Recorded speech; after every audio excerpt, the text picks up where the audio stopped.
Hey nurses, welcome to today's topic, fluid and electrolyte balance, the key to homeostasis, keeping the body's equilibrium despite internal or external changes.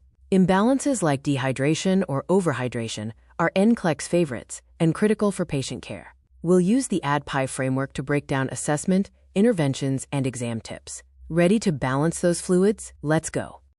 Starting with assessment. For fluid volume deficit, dehydration, look for weight loss. 1 liter equals 2.2 pounds. Poor skin turgor, dry mucous membranes, and oliguria, less than 30 milliliters per hour. You'll see postural hypotension or a weak, rapid pulse. Labs, elevated BUN, creatinine, hemoglobin, and serum osmolality. For fluid volume excess, spot edema, distended veins, high BP, crackles, and confusion. Imagine a patient with vomiting and concentrated urine. Check I and O and labs to confirm dehydration.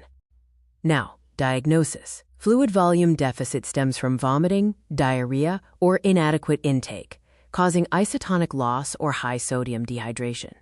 Fluid volume excess comes from heart failure, renal failure, or IV overload, lowering sodium, water intoxication. Nursing diagnoses. Fluid volume deficit or excess related to specific causes, plus risks like ineffective tissue perfusion or impaired gas exchange.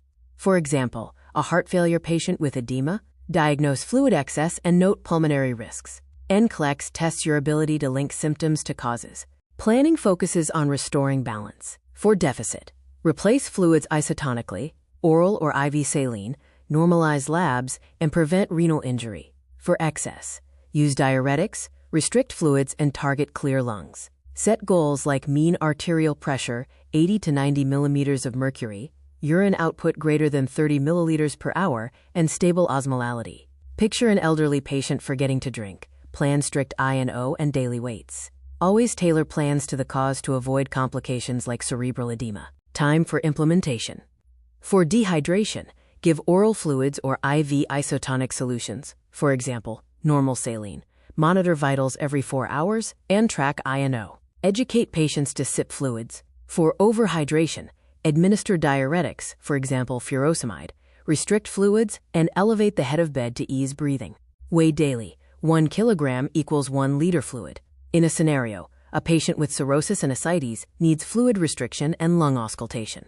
Monitor potassium with diuretics and report oliguria immediately.